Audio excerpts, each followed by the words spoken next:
The late afternoon sun filtered through the gauze curtains of Sarah and Jake's modest two-bedroom apartment in southeast Portland.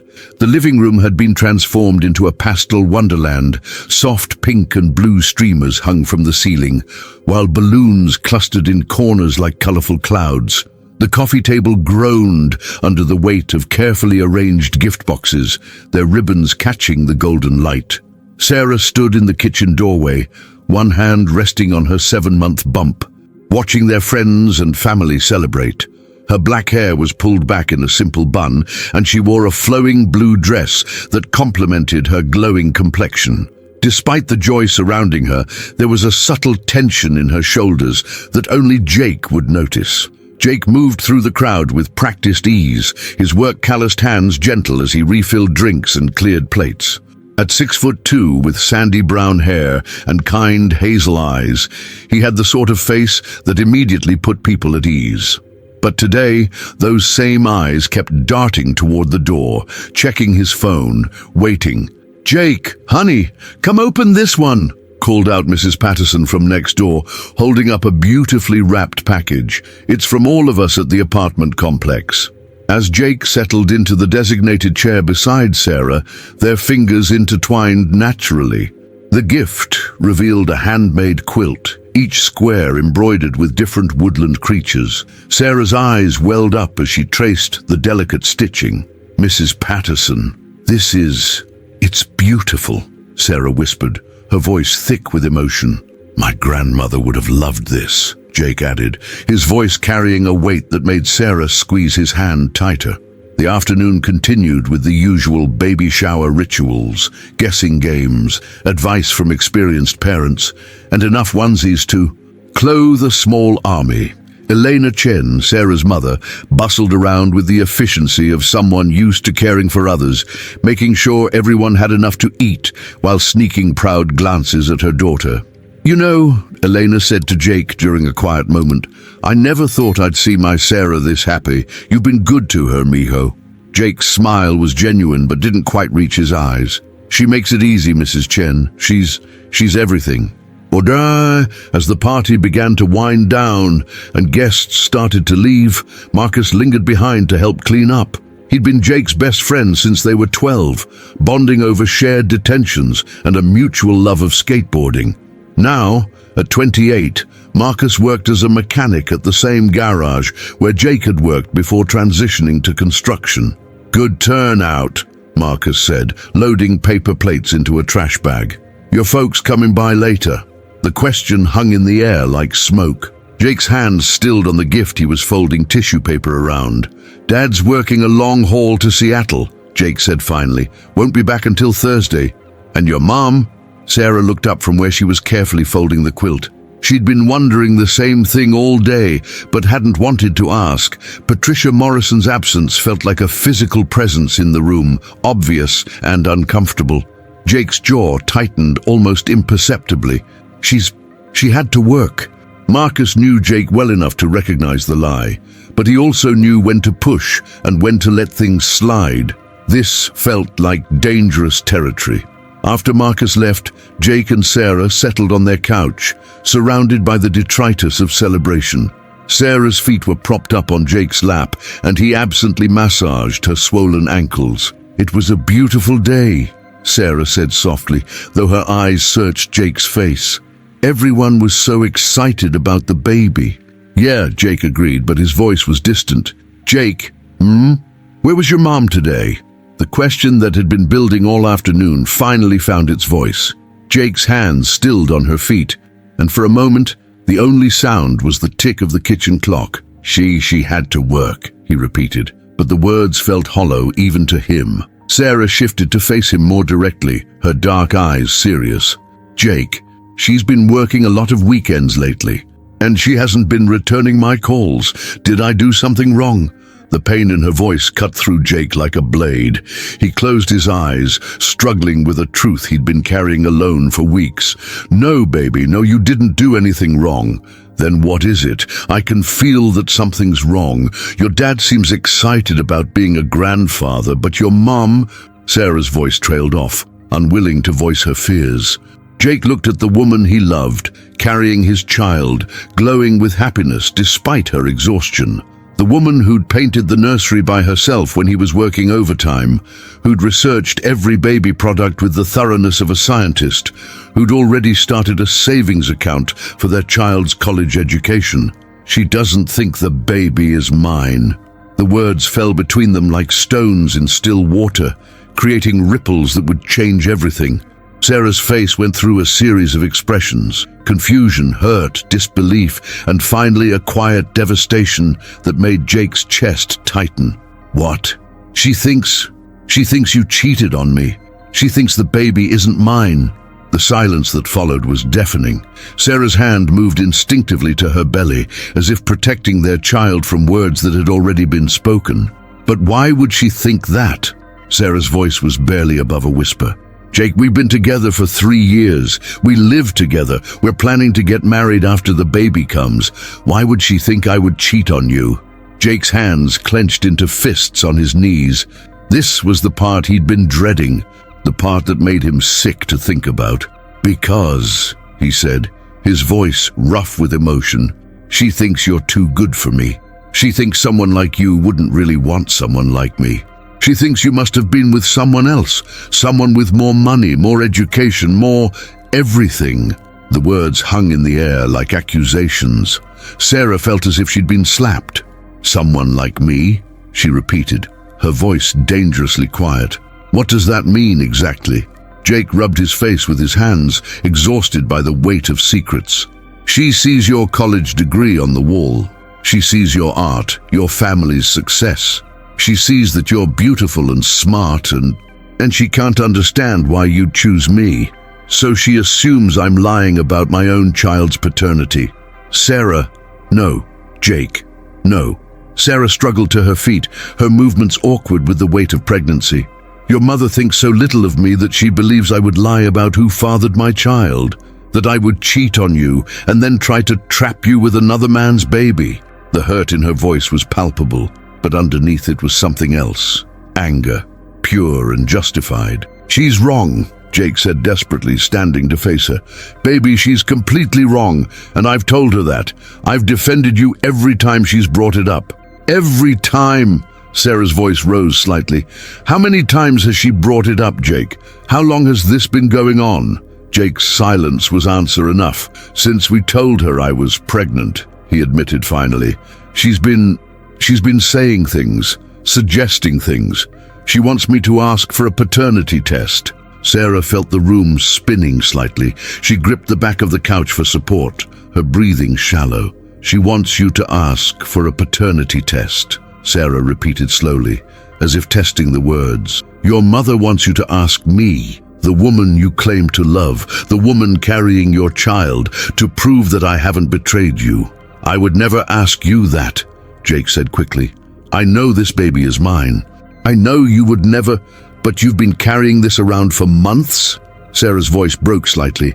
You've been listening to your mother question my character, my faithfulness, my integrity for months, and you never told me? I didn't want to hurt you. I didn't want you to stress about it while you're pregnant. So instead, you let me wonder why your mother suddenly hates me. You let me think I did something wrong. You let me invite her to our baby shower, knowing she thinks I'm a liar and a cheat. The tears came then, hot and angry, streaming down Sarah's cheeks. Jake reached for her, but she stepped back. Don't, she said quietly. I need to think. She walked to their bedroom and closed the door softly behind her. Jake stood in the living room, surrounded by baby gifts and the remnants of what should have been a perfect day, listening to the muffled sound of Sarah crying through the thin walls. Outside, Portland's evening fog was rolling in from the west, obscuring the city lights and casting everything in shades of grey. The weather seemed to match the mood that had settled over their small apartment, uncertain, cold, and full of hidden obstacles. Jake picked up his phone and stared at his mother's contact information. Part of him wanted to call her, to demand an explanation, to make her understand what her suspicions were doing to his family. But another part of him, the part that had grown up trying to earn Patricia Morrison's approval, was terrified of making things worse. Instead, he began cleaning up the baby shower debris, mechanically folding wrapping paper and stacking gifts. Each item represented someone's love and excitement for their coming child, the child his mother refused to claim as her grandchild. As he worked, Jake tried to understand how they'd gotten here. Patricia Morrison hadn't always been like this. She'd raised him and his younger sister with firm but fair discipline. She'd worked 2 jobs after his father's accident to keep the family afloat. She'd taught him the value of hard work and loyalty. But she'd also taught him in subtle ways that people like them, working-class people from the wrong side of Portland, had to be careful. That the world was full of people who would take advantage of kindness, who would see his family's modest means as an opportunity. Maybe that's what she saw when she looked at Sarah. Not the woman Jake loved, but a threat. Someone too polished, too educated, too different to truly belong in their world. The bedroom door opened, and Sarah emerged with red-rimmed eyes and a small suitcase. "Where are you going?" Jake asked, his heart racing. "To my mom's," Sarah said quietly. "I need some space to think about this." "Sarah, please, we can work through this." She paused at the door, her hand on the handle.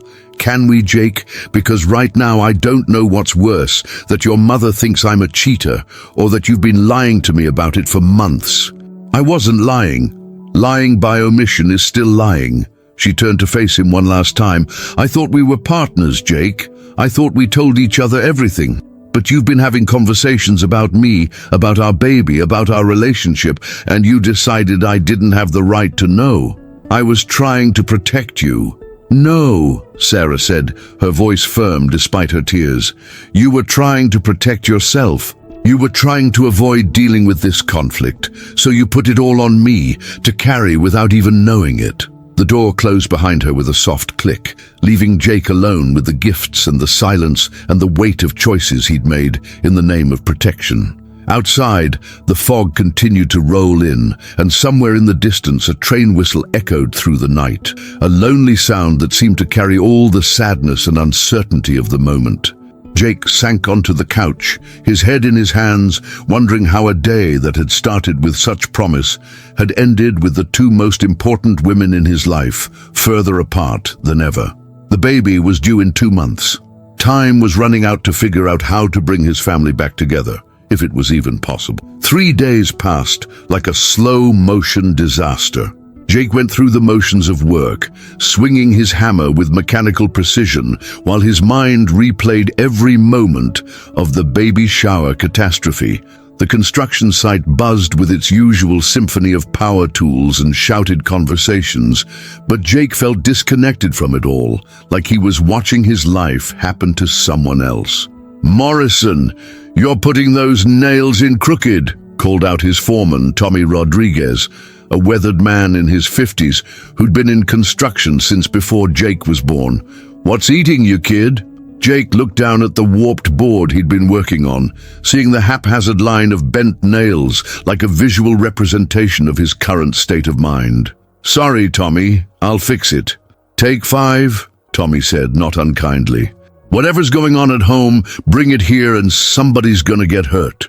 Jake set down his hammer and walked to the edge of the building they were framing. Below, Portland spread out in all directions, the Willamette River snaking through the city, the bridges connecting east and west like stitches, trying to hold something together. He thought about Sarah, probably at her mother's house in the suburban neighborhood of Beaverton, surrounded by Elena's gentle care and disappointed silence. He'd tried calling twice. The first time, Elena had answered and politely but firmly told him that Sarah needed space. The second time, Sarah herself had picked up, but her voice had been so distant and formal that Jake almost wished she hadn't answered at all. "I'm not ready to talk yet, Jake," she'd said. "I need to figure out what this means for us." "It doesn't mean anything," he'd insisted. "My mum is wrong. You know she's wrong." "It's not about whether she's wrong," Sarah had replied quietly.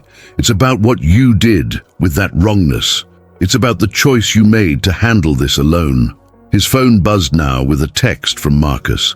"Beer after work. You look like hell." Jake typed back, "Can't. Going to see Mom." It was time to stop avoiding the confrontation he should have had months ago. Patricia Morrison's house sat in a working-class neighborhood in North Portland, a small 1950s bungalow that she'd bought after Jake's father's trucking accident had left him with a permanent limp and reduced income. The house was neat but tired, with a front yard that Patricia maintained with military precision and a chain-link fence that had seen better decades. Jake sat in his truck outside for 10 minutes, gathering courage. Through the front window, he could see the blue glow of the television and his mother's silhouette in her recliner.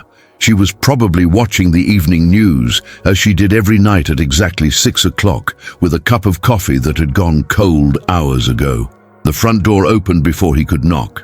"I saw your truck," Patricia said, stepping aside to let him in. She was a small woman, barely 5'4", but she'd always seemed larger to Jake. Her graying brown hair was pulled back in a practical ponytail, and she wore the same type of outfit she'd worn for as long as he could remember: jeans and a button-down shirt, clothes chosen for durability rather than style. The living room hadn't changed much since Jake's childhood. The same plaid couch, the same coffee table with ring stains from years of use, the same framed photographs on the mantel: Jake's high school graduation, his sister Amy's wedding, his parents' anniversary photo from 15 years ago when they'd looked younger and happier. "You want coffee?" Patricia asked, already heading toward the kitchen. "I want to talk." She paused, her back still to him. "About what?" "About Sarah. About the baby. About what you said to me." Patricia's shoulders tensed, but she continued into the kitchen. Jake followed, feeling like a teenager again, following his mother to have difficult conversations at the same Formica table where she'd helped him with homework and lectured him about grades and girls and the importance of making something of himself. She poured herself a cup of coffee from the pot that was probably hours old, but didn't offer him one. They sat across from each other at the small table, the silence stretching between them like a chasm. "She left you," Patricia said finally. It wasn't a question. "She didn't leave me. She's taking some time to think." "Same thing." "No, Mom, it's not the same thing." Jake's voice was firmer than usual. "She left because I didn't tell her what you've been saying about her. She left because I let her think she'd done something wrong when the problem was never her." Patricia's jaw tightened. "The problem is that you're too trusting, Jacob. You always have been. Remember when you were 8 and that kid Tommy Chen convinced you to trade your bike for a broken radio? You came home crying and I had to go get your bike back. This isn't a broken radio, Mom. This is the woman I love, the woman carrying your grandchild." "Is it my grandchild?" Patricia asked quietly, her eyes fixed on her coffee cup. The question hung in the air like a physical presence. Jake felt something inside him break, not just his heart, but something deeper, the image he'd carried of his mother, the woman who'd raised him to be honest and fair and kind. "How can you ask me that?" he whispered. "Because I'm your mother, and it's my job to protect you." Patricia's voice was steady, but Jake could see the tremor in her hands. "I've watched you with her, Jake. I've seen how you look at her like she hung the moon. But people like her don't usually end up with people like us." People like her? College-educated, artistic, pretty, from a family with money." Patricia's voice carried decades of accumulated resentment. "Her mother's a nurse practitioner, for Christ's sake. Their house in Beaverton probably costs more than I'll make in 5 years. So what happens when she gets tired of playing house with a construction worker? What happens when she meets someone at one of those art gallery things she goes to? Someone who can give her the life she's used to?" Jake stared at his mother, seeing her clearly for perhaps the first time. The woman who'd worked double shifts to keep their family afloat, who'd patched his jeans and made his lunches and taught him to change a tire. But also the woman whose own disappointments had hardened into suspicion, whose fears had calcified into prejudice. "You don't know her," he said quietly. "I know enough. I know she didn't grow up wondering if there'd be food on the table. I know she's never had to choose between paying the electric bill and buying school supplies. I know she's never had to explain to her kids why Daddy can't play catch anymore because his back is too messed up from that accident. And because of that, she can't love me." Patricia's face softened slightly, but her voice remained firm.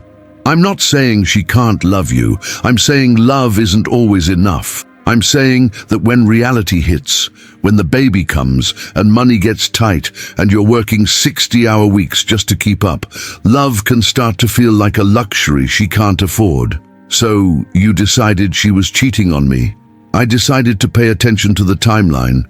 Patricia reached into a drawer and pulled out a small notebook, the kind she used for work. You told me she was pregnant on March 15th. She was 8 weeks along, which means she got pregnant around January 20th. Jake's stomach dropped. He knew where this was going. You were working that job in Eugene from January 18th to February 1st, Patricia continued, reading from her notes. 2 weeks, and she was here alone, with plenty of time to— Stop. Jake's voice was sharp enough to cut glass. Just stop. I'm trying to help you, son. No, you're not. You're trying to sabotage my relationship because you're scared of losing me. The accusation hit Patricia like a physical blow. Her face flushed, and for a moment she looked genuinely hurt. That's not true, isn't it? Jake leaned forward, his voice intense. Amy moved to Seattle with her husband. Dad's on the road more than he's home. I'm the only one left who still comes around, who still needs you. And now there's going to be Sarah and the baby, and you're terrified that you'll become irrelevant.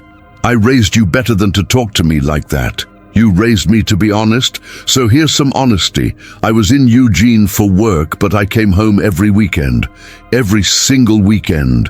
I have the motel receipts to prove it. I have text messages from Sarah. I have photos of us together. And even if I didn't have any of that, I would still know this baby is mine because I know Sarah. I know her character, her heart, her integrity. I know she loves me, and I know she would never hurt me. Patricia's notebook lay open between them, its pages filled with dates and suspicions and a mother's desperate attempt to protect her son from a threat that existed only in her imagination. I've been doing this job for 23 years, Patricia said quietly. Insurance claims. People lie to me every day. They lie about accidents, about injuries, about who was where when. I've learned to look for inconsistencies, to question stories that seem too convenient. Sarah isn't an insurance claim, Mom. She's a person. She's the person I'm going to marry. Are you? Patricia's voice was small now, uncertain. Even after all this, the question Jake had been avoiding forced its way to the surface. He thought about Sarah in her mother's house, probably lying awake at night, wondering if she could trust him. He thought about the baby they'd planned for, the nursery they'd painted together, the future they'd imagined. I hope so, he said honestly, but I might have lost that chance when I chose to protect your feelings instead of hers. They sat in silence for a long moment, the weight of unspoken truths settling around them. Outside, the neighborhood was coming alive with evening routines. Dogs barking, children being called in for dinner, the distant sound of a lawnmower.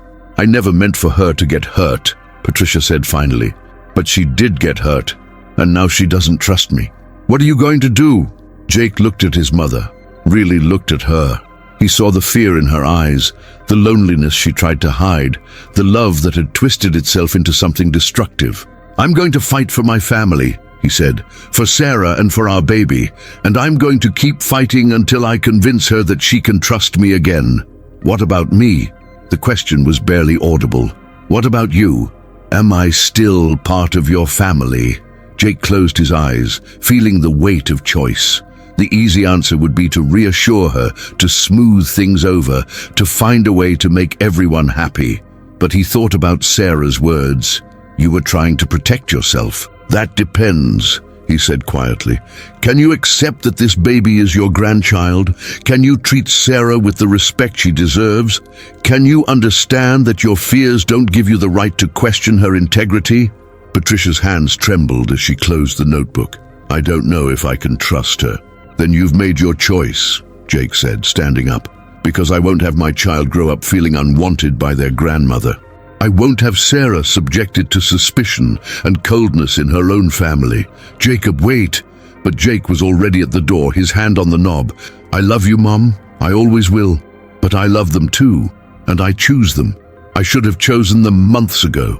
He left his mother sitting at her kitchen table, surrounded by the evidence of her investigation and the silence of her own making. The drive back to his empty apartment took him through the city center, past the coffee shops and art galleries where Sarah liked to spend her Saturday afternoons, past the park where they'd had their first picnic, past the restaurant where he'd realized he was in love with her. At a red light, he pulled out his phone and called Marcus. "Hey man, how'd it go with your mum?" "About as well as you'd expect," Jake said. "Listen, I need a favor. I need to borrow your truck tomorrow." "What's wrong with your truck?" "Nothing. I need your truck and my truck. I'm going to move Sarah's stuff back to her mom's house, all of it. And then I'm going to wait outside until she agrees to talk to me." "That sounds like stalking, brother." "That sounds like fighting for my family." Marcus was quiet for a moment. "What if she says no? What if she's done?"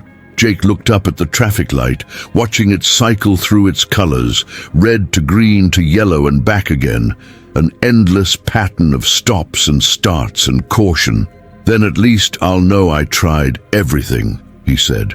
"At least I'll know I didn't give up without a fight." The light turned green, and Jake drove home to plan his campaign to win back the woman he loved and the future they'd built together. But first, he had to figure out how to rebuild the trust he'd broken with his silence and his misguided attempts at protection. Time was running out. The baby was due in 7 weeks, and Jake was starting to understand that love really might not be enough. Not without honesty, not without courage, and not without the willingness to choose the right side when the people you love are in conflict. The question was whether he'd learned that lesson in time to save his family, or whether some mistakes were too big to fix with good intentions and desperate gestures. Sarah Chen had always been a planner. Her mother used to joke that Sarah had been born with a calendar in one hand and a to-do list in the other. She'd planned her college career, her post-graduation move to Portland, her relationship milestones with Jake, and every detail of their pregnancy journey. But now, sitting in her childhood bedroom at her mother's house in Beaverton, she felt completely unmoored. The room hadn't changed much since her high school days. The walls still painted the soft lavender she'd chosen at 15. The bulletin board still covered with ribbons from art competitions and photos with friends. But now it was also filled with baby items. A bassinet Elena had bought just in case, boxes of maternity clothes, and the breast pump Sarah had ordered online during a particularly anxious 3 a.m. research session. It was Thursday morning, and Sarah was supposed to be at work, but she'd called in sick again. The graphic design firm where she worked had been understanding about her pregnancy needs, but she couldn't keep using that excuse to avoid dealing with her life. Elena knocked softly on the door before entering with a cup of herbal tea and a concerned expression. "Mija, you need to eat something more substantial than crackers," she said, settling the tea on the nightstand. "The baby needs nutrition, and you're getting too thin everywhere except your belly." Sarah managed a weak smile. "I'm not really hungry, Mom. When was the last time you talked to Jake?" It was the question Elena asked every day, and every day Sarah gave the same answer. "I'm not ready." But today, Elena didn't accept it. Not ready for what? To forgive him? To work things out? To break up with him permanently? Elena's voice was gentle but firm. "Because ready or not, that baby is coming in 6 weeks, and you need to decide what kind of life you're going to build." Sarah pulled her knees up as much as her belly would allow, wrapping her arms around her legs. "I don't know how to trust him anymore, Mom. For months, he was having conversations about me with his mother. Conversations where she questioned whether I was faithful, whether our baby was really his, and he never told me. Did he agree with her? He says he didn't. He says he defended me. Do you believe him?" Sarah was quiet for a long moment, thinking about Jake's face when he'd finally told her the truth, the pain in his eyes, the way his hands had shaken slightly. "Yes, I believe he defended me, but I also believe he was more concerned about keeping the peace than protecting me." Elena sat on the edge of the bed, her nurse's hands automatically checking Sarah's pulse and color. Sometimes people make bad choices for good reasons. Sometimes bad choices are still bad choices, regardless of the reasons. True, Elena agreed, but sometimes good people deserve second chances. Before Sarah could respond, her phone buzzed with a text message, then another, then several more in rapid succession. "What's all that?" Elena asked. Sarah looked at her screen, frowning. It's from Jake. Multiple messages. "Sarah, I know you don't want to talk, but I need you to know I'm bringing your things to your mom's house. All of them. I'm moving everything out of our apartment. I'm not giving up on us, but I understand if you need space to figure things out. I'm also not going to keep you in limbo while you decide. You deserve to have your things, and you deserve to feel settled somewhere. Marcus is helping me. We'll be there around 2 p.m. I love you. I love our baby. I'm going to fight for us, but I'm going to do it the right way this time." Sarah stared at the messages, her emotions churning. "He's bringing my stuff here. He's moving me out." Elena read the messages over Sarah's shoulder. "Sounds like he's giving you what you said you wanted, space and time to think. But I don't want—" Sarah stopped, realizing what she was about to say. "You don't want what?" "I don't want him to give up on us," Sarah admitted quietly. "I want him to fight for us, but I also want him to respect my need for space. I want him to prove that he's changed, but I don't want to have to test him. I want everything to go back to how it was before, but I also want it to be different." Elena smiled sadly. "Oh, Mija, you want the impossible. I want to trust him again. Then you have to decide if you're going to let him earn that trust back." At exactly 2 p.m., Jake's truck pulled into the driveway, followed by Marcus's larger pickup. Sarah watched from her bedroom window as the two men began unloading boxes and furniture with efficient, careful movements. Jake handled her things like they were made of glass, her easel, her art supplies, the rocking chair they'd bought for the nursery. Elena met them at the front door, directing them to the spare room that she'd hastily converted into a temporary bedroom for Sarah. Sarah could hear their voices through the walls, Jake's deep, respectful tones as he thanked Elena for taking care of Sarah, Marcus's lighter comments trying to ease the tension.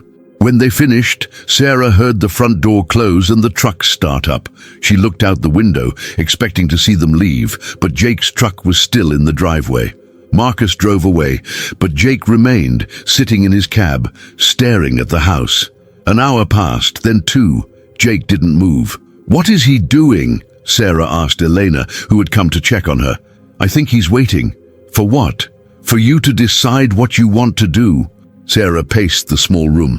As much as she could pace with her swollen belly and aching back, part of her was touched by the gesture, by his patient presence.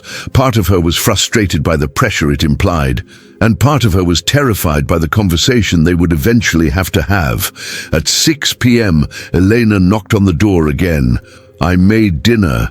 There's enough for 3 people. Mom, I'm not suggesting anything. I'm just saying that man has been sitting in our driveway for 4 hours, and it's starting to get dark. The least we can do is offer him a meal." Sarah looked out the window again. Jake was still there, though he'd rolled down his windows and was reading something, probably a book from the glove compartment where he kept paperbacks for traffic jams and lunch breaks. "Okay," she said quietly. "Okay, you can ask him to dinner, but this doesn't mean anything. It's just dinner." Elena's smile was carefully neutral. "Of course, Mija, just dinner." Jake accepted the invitation with surprise and gratitude, though he seemed almost afraid to hope it meant more than simple politeness. He sat at Elena's dining room table, the same table where Sarah had done homework as a child, where the family had celebrated holidays and birthdays and graduations and tried to make conversation about neutral topics. Sarah sat across from him, hyper-aware of his presence. He looked tired, she noticed. There were circles under his eyes, and his usual easy smile seemed forced. But he was trying, asking Elena about her work at the hospital, complimenting the meal, being the polite, considerate man she'd fallen in love with. "How's the construction job going?" Elena asked, serving Jake a second helping of her famous enchiladas. "Good," Jake replied, though Sarah could hear the strain in his voice. "We're working on a new housing development in Tigard. Should keep us busy through the winter." That's good, steady work, Elena said approvingly. Sarah mentioned you were hoping to get your contractor's license eventually. Jake's eyes flicked to Sarah, surprised. She'd told her mother about his dreams. Yeah, I've been taking classes at night. It's slow going, but it's a good plan, Sarah said quietly. It was the first thing she'd said directly to him since he'd arrived. You're good at what you do, Jake. You should have your own business. The simple statement hit Jake like a physical force. After days of wondering if Sarah saw any future for them at all, hearing her speak about his future, their future, with such matter-of-fact confidence nearly brought tears to his eyes. He cleared his throat. I actually have something to tell you both about that. Sarah and Elena looked at him expectantly. I went to see my mom yesterday, Jake continued, his hands fidgeting with his napkin. We had it out. About you, about the baby, about everything she's been saying. Sarah's breath caught. And I told her that if she can't accept you and our child, then she's choosing not to be part of our family. Jake's voice was steady, but Sarah could see the pain in his eyes. I told her I should have made that choice months ago. The silence that followed was heavy with unspoken questions and possibilities. Jake, Sarah said softly, I never wanted you to choose between me and your mother.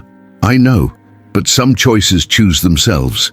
He looked directly at her for the first time all evening. I chose wrong before. I chose the easy path, the one where I didn't have to confront anyone or hurt anyone's feelings, but by trying to protect everyone, I ended up hurting the people who mattered most. Elena quietly began clearing the table, giving them space, while still remaining close enough to intervene if needed. What did your mother say? Sarah asked. She said she didn't know if she could trust you. Jake's jaw tightened. So I told her that was her choice to make, but I wouldn't subject you or our child to that kind of suspicion and coldness. Sarah felt tears prick her eyes. That must have been hard. Not as hard as sitting in this driveway for 4 hours, wondering if I'd lost you forever. Despite everything, Sarah almost smiled. You sat out there for 4 hours? I would have sat there all night if necessary, all week, however long it took. That's either very romantic or very stalkerish. I was hoping for romantic. This time Sarah did smile, just a little. It was somewhere in between. They looked at each other across Elena's dining room table, and for a moment it felt almost normal, almost like the couple they used to be, before secrets and suspicions had driven a wedge between them. Sarah, Jake said carefully, I know I broke your trust. I know saying I'm sorry isn't enough, but I want to earn it back.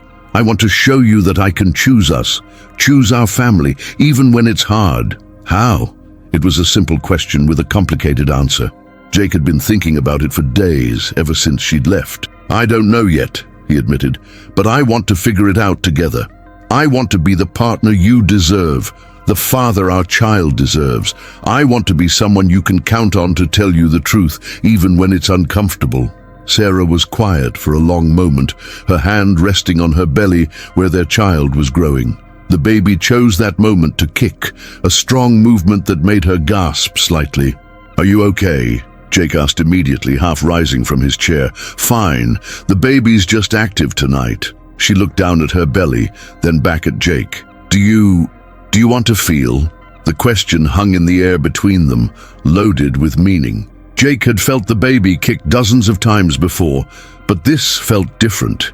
This felt like an invitation back into their intimacy, a tentative step toward reconciliation. If that's okay, he said softly. Sarah nodded, and Jake moved his chair closer to hers. When he placed his hand gently on her belly, the baby kicked again, as if responding to his presence. Strong, Jake murmured, his voice full of wonder and love. Just like Mum. Stubborn, you mean, Sarah said, but her voice was warm. That too. They sat like that for several minutes, Jake's hand on Sarah's belly, both of them focused on the life they'd created together. Elena watched from the kitchen doorway, her eyes bright with unshed tears. Jake, Sarah said eventually, I need you to understand something. This isn't just about your mother's accusations. It's about the fact that you made a decision about how to handle something that affected both of us, and you made it alone. I know. If we're going to work, If we're going to be partners and parents together, I need to know that you'll talk to me about the hard things, even if you think it will hurt me, even if you don't know how to fix it. I understand. Do you? Because pregnancy makes you vulnerable in ways you can't imagine unless you've experienced it. I'm carrying our child, and my body isn't entirely my own anymore. I'm hormonal and tired and scared about a million different things. The last thing I needed was to wonder why your mother suddenly seemed to hate me, or to worry that I'd somehow damaged our relationship without knowing how. Jake closed his eyes, feeling the full weight of what his silence had cost them. I'm so sorry, Sarah. I thought I was protecting you, but I was really just protecting myself from having to deal with the conflict. And that's what I need to change, Sarah said firmly. I need to know that when problems come up, because they will come up, you'll trust me enough to face them together. I will, I promise. Promises are easy to make, Sarah said, though not unkindly. It's keeping them that's hard, Jake nodded, understanding that this was both an opening and a test. Whatever happened next would depend on his ability to prove that his promises had substance behind them. So what now? He asked. Sarah was quiet for a long moment, considering. Outside, the evening was settling into full darkness, and the suburban neighborhood was quiet except for the distant sound of television and the occasional car passing by. Now we take it one day at a time, she said finally. I'm not ready to move back in yet. I need more time to trust that things will really be different, but I'm willing to try working toward that. What does that look like? It looks like honesty.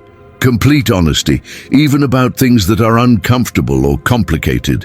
It looks like making decisions together, not just about the big things, but about the everyday things too. It looks like you proving that you choose us, not just in moments of crisis, but in the ordinary moments when it would be easier to avoid conflict. Jake nodded. What about the baby? About us being parents together?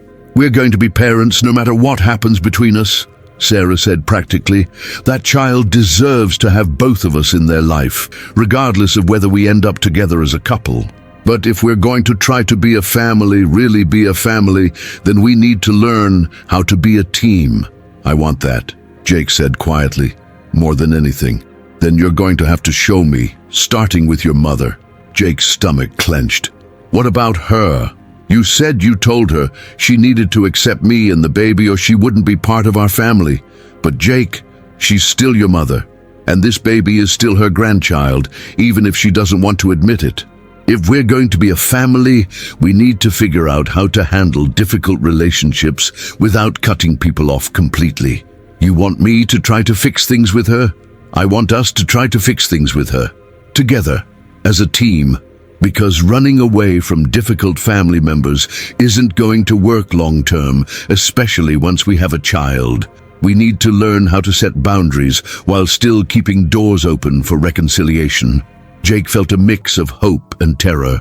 The idea of facing his mother again, of trying to bridge the gap between the two women he loved most, seemed almost impossible.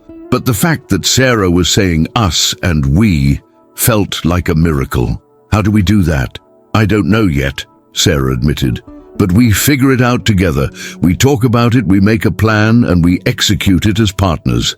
No secrets, no unilateral decisions, no trying to protect each other from hard truths.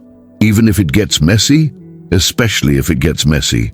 Families are messy, Jake. The question is whether we're going to be messy together or messy apart. Jake took her hand, intertwining their fingers the way they had 1,000 times before. Together, he said firmly. Definitely together. For the first time in days, Sarah squeezed his hand back. Okay then, let's start with that. Eleanor appeared in the doorway carrying a plate of her homemade flan. Anyone interested in dessert? Yes, please, Sarah said, and for the first time in a week, she actually felt hungry. As Elena served the dessert, Jake felt a cautious optimism beginning to bloom in his chest. They weren't fixed yet. There was still so much work to do, so much trust to rebuild, but they were talking, they were touching, they were making plans together. It was a start. And for the first time since the baby shower disaster, Jake allowed himself to believe that it might be enough. Outside, Portland's autumn wind rustled the leaves in Elena's carefully tended garden, and somewhere in the distance, a train whistle echoed through the night. Not lonely this time, but purposeful, heading toward a destination with steady determination. Jake squeezed Sarah's hand and made a silent promise to himself and to their unborn child. Whatever it took, however long it took, he would prove himself worthy of the trust she was offering him. The real work was just beginning. 2 weeks later, Sarah and Jake sat in the parking lot of a small cafe in southeast Portland, both staring at the building in front of them as if it might explode at any moment. Through the large windows, they could see Patricia Morrison already seated at a corner table, her hands wrapped around a coffee cup, her posture rigid with anxiety. "We don't have to do this," Jake said for the third time in 10 minutes. "We can turn around right now." "Yes, we do have to do this," Sarah replied, though her voice betrayed her own nervousness. We agreed, no more avoiding difficult conversations. It had been Sarah's idea to arrange this meeting. After several long discussions about how to handle the situation with Patricia, they decided that a neutral, public location might be the best place to attempt reconciliation. The cafe was chosen specifically because it was unfamiliar to all of them, no emotional baggage attached to the location itself. Sarah shifted uncomfortably in her seat, her belly now so large that she had to adjust the steering wheel to accommodate it. At 36 weeks pregnant, every movement was deliberate and measured. "What if she still doesn't believe the baby is mine?" Jake asked, voicing the fear that had been keeping him awake at night. "Then we deal with that too," Sarah said, surprising herself with her steadiness. "But Jake, we can't build our family in the shadow of this conflict. Our child deserves better than that." Over the past 2 weeks, Sarah had slowly been moving back into their apartment, bringing a few items at a time as she and Jake worked to rebuild their relationship. It wasn't easy. Trust, once broken, didn't reassemble itself overnight. But they were making progress, having the kinds of conversations they should have been having all along. Jake had started seeing a counselor, something he'd initially resisted, but ultimately embraced, when he realized how much he needed help processing his own patterns of conflict avoidance. Sarah had joined him for several sessions, and together they were learning how to communicate more effectively, how to navigate disagreement without shutting down or shutting each other out. "Okay," Jake said, taking a deep breath. "Let's go do this." Patricia Morrison looked smaller somehow, sitting alone in the corner of the busy cafe. She dressed carefully for this meeting, her best blouse, her hair styled instead of just pulled back, makeup applied with the precision of someone preparing for battle. But when she looked up as Sarah and Jake approached, her eyes were red-rimmed with exhaustion and worry. "Thank you for coming," Sarah said as they settled into their chairs. It was important to her that she be the one to extend the olive branch, to show Patricia that she wasn't the enemy. "I wasn't sure you would," Patricia replied quietly, her eyes flicking between Sarah's face and her prominent belly. An awkward silence settled over the table. Jake looked like he wanted to fill it with nervous chatter, but Sarah placed a gentle hand on his arm, reminding him of their agreement to let difficult silences exist without rushing to fill them. Finally, Patricia spoke. "I owe you an apology," she said, the words coming out stiff and formal, as if she'd rehearsed them. "I was wrong to question, to suggest what I suggested." "What did you suggest?" Sarah asked gently. She wasn't going to let Patricia hide behind euphemisms. Patricia's hands tightened around her coffee cup. "I suggested that the baby might not be Jake's. I was wrong to do that." "Were you wrong because you don't have evidence?" Sarah pressed. "Or were you wrong because you realize it was hurtful and inappropriate?" Jake shifted uncomfortably, but Sarah continued. This conversation had to happen, all of it, including the uncomfortable parts. Patricia was quiet for a long moment, clearly struggling. "Both," she said finally. "I don't have evidence because there isn't any evidence, and I was wrong to hurt you with my fears." "Tell me about those fears," Sarah said, leaning forward slightly. "Because I think we need to understand each other if we're going to move forward." "Sarah," Jake warned quietly, but she shook her head. No, this is important. Mrs. Morrison, you raised an incredible man. Jake is kind and honest and hard-working and loyal. He's going to be an amazing father, but somehow you've convinced yourself that a woman like me couldn't love a man like him. I need to understand why. Patricia's composure cracked slightly. Because I know what it's like to have the rug pulled out from under you, she said, her voice barely above a whisper. I know what it's like to think you have security and then discover it was all built on sand. What do you mean? Jake's father, Patricia said, glancing at her son. When we were young, before we got married, he left me for someone else. Someone who came from money, who could give him things I couldn't. I was pregnant with Jake when he came back, saying he'd made a mistake, asking for forgiveness. Jake stared at his mother in shock. What? Dad left you when you were pregnant with me? Patricia nodded, tears starting to fall. For 6 months. I was alone, working 2 jobs, living in a studio apartment, and wondering how I was going to manage. He came back when you were born. Said seeing you made him realize what really mattered, but I never forgot what it felt like to be abandoned when I needed someone most. The revelation hung in the air like smoke. Jake felt his understanding of his family history shifting, pieces clicking into place in new and uncomfortable ways. So when you saw Jake with me, Sarah said slowly, you saw history repeating itself. I saw my son falling for someone who seemed too good for him, just like his father did. And I was terrified that when things got hard, when the baby came and life got complicated, you'd realize you could do better. Sarah was quiet for a long moment, processing this new information. Finally, she spoke. Mrs. Morrison, I understand why that experience would make you protective of Jake, but you need to understand something about me. Patricia looked up, meeting Sarah's eyes for the first time. I'm not some princess looking for a fairy tale, Sarah continued. I'm not slumming it with Jake until something better comes along. I chose him deliberately and completely because of who he is, not despite it. I chose him because he makes me laugh, because he's patient when I'm stressed, because he remembers little things that matter to me. I chose him because when I picture my future, I can't imagine it without him. But you left him, Patricia pointed out. I left because he lied to me by omission. I left because he made decisions about our relationship without including me. But I didn't leave because I stopped loving him or because I found someone better. I left because I need a partner, not someone who tries to protect me from reality.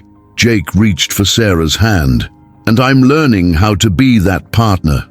Are you? Patricia asked, genuine curiosity in her voice. I'm trying. I'm in counseling. We're in counseling together. I'm learning that love isn't just about feeling something. It's about making choices every day that honor that feeling. Patricia looked between them, something shifting in her expression. You really love each other.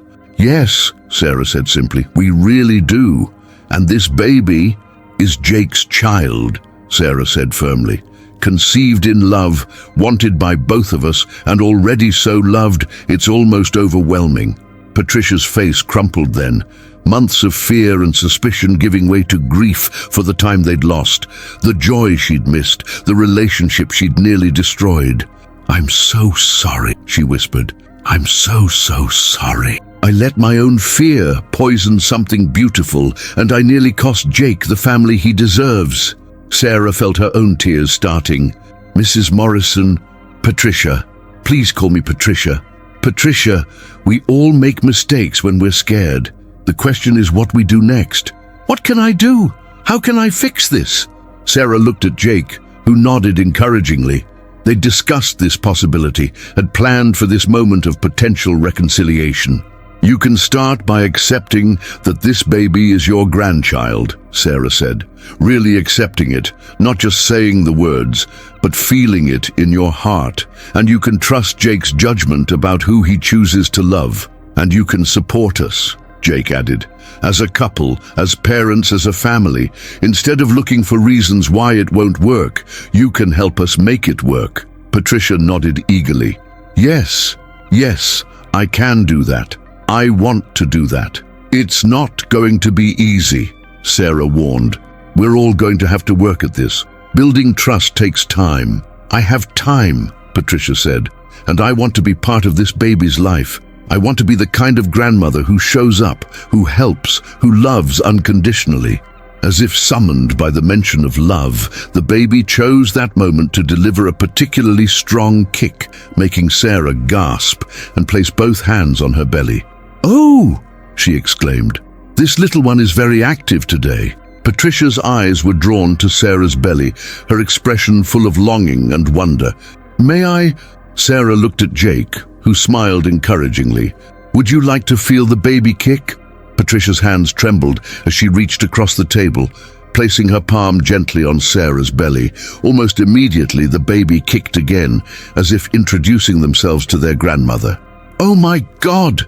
Patricia breathed, her eyes filling with tears. "Oh my God, that's my grandchild."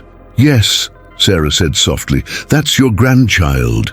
They sat like that for several minutes, Patricia's hand on Sarah's belly, all of them focused on the new life that would soon join their complicated, messy, beautiful family.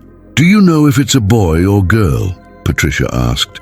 "We decided to wait and be surprised," Jake said, "but we have names picked out for both." "What names?" Sarah and Jake exchanged a look. They'd been keeping this secret, waiting for the right moment to share it. "If it's a girl, Elena Patricia," Sarah said. "Elena for my mother, Patricia for you." Patricia's hand flew to her mouth, her eyes wide with shock. You want to name her after me? Even after everything I've done?" "Family is complicated," Jake said. "But you're still family. You're still my mother and this baby's grandmother. We want them to carry forward the best parts of all of us." "And if it's a boy?" Patricia asked through her tears. "David Marcus," Jake replied. "David for Dad, Marcus for my best friend who's been like a brother to me." "Your father doesn't know, does he, about the names?" "We haven't told anyone," Sarah said. "You're the first to know." The weight of that trust wasn't lost on Patricia. After months of suspicion and conflict, they were sharing something precious with her, including her in their most intimate family decisions. "I don't deserve this," she whispered. "None of us deserve the grace we're given," Sarah said. "But we can choose to be worthy of it going forward." They talked for another hour, making tentative plans for Patricia's involvement in the baby's life, discussing the practical aspects of rebuilding their relationship. It wasn't perfect. There were still moments of awkwardness, still wounds that needed time to heal, but it was a beginning. As they prepared to leave, Patricia turned to Sarah one more time. "I want you to know," she said, "that if this baby is anything like their parents, they're going to be extraordinary, and I'm honored to be their grandmother."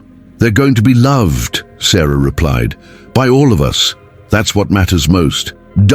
3 weeks later, at 4:17 a.m. on a rainy Portland morning, Elena Patricia Morrison made her dramatic entrance into the world, weighing 7 pounds, 3 ounces, and announcing her arrival with a lusty cry that could be heard throughout the maternity ward. Jake held his daughter for the first time as Sarah dozed, exhausted from 18 hours of labor.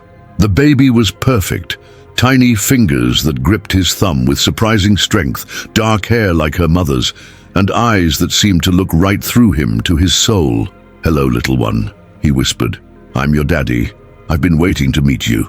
Patricia arrived an hour later, carrying flowers and a gift bag, her earlier fears and suspicions completely forgotten in the face of new grandmother excitement. When Jake placed baby Elena in her arms, she cried again, but this time they were tears of pure joy.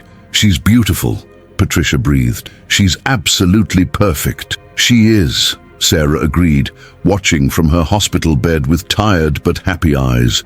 "She's ours." Elena Chen bustled in shortly after, immediately taking charge with the efficiency of a medical professional and the tenderness of a grandmother. Within minutes, she had Sarah comfortable, the baby expertly swaddled, and Jake coached on proper burping technique. "This little girl is going to be spoiled rotten," Elena declared, but her smile was radiant. Marcus showed up with balloons and a teddy bear larger than the baby herself, immediately volunteering for uncle duties and making jokes about being the fun one who would teach Eleanor how to get in trouble. David Morrison arrived from his trucking run, still in his work clothes, but with eyes soft with wonder as he met his granddaughter. "She looks just like Jake did when he was born," he said. "Same serious expression, like she's already trying to figure everything out." As the day wore on and visitors came and went, Jake found himself overwhelmed by the abundance of love surrounding his small family. The baby slept peacefully, oblivious to the drama that had preceded her arrival, surrounded by people who would move mountains to protect and nurture her.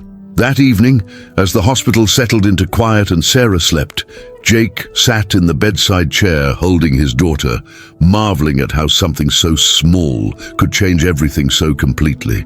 "Your mum and I made some mistakes," he whispered to Eleanor. "We let fear and misunderstanding nearly tear our family apart before you were even born. But we learned something important. Love isn't just a feeling, it's a choice we make every day. It's showing up, telling the truth, fighting for each other, and building something strong enough to weather the storms." The baby stirred slightly but didn't wake, her tiny face peaceful and trusting. "We're going to make more mistakes," Jake continued. "That's what people do. But we're going to make them together as a family, and we're going to learn from them. We're going to choose each other every day, even when it's hard." Through the hospital room window, Portland stretched out in all directions, its lights twinkling like stars in the darkness. Somewhere out there, families were struggling with their own conflicts and complications, their own questions about love and trust and forgiveness. But here, in this small room, a new family had found its footing. Built not on perfection, but on the willingness to do better, to grow, to choose love even when it required courage.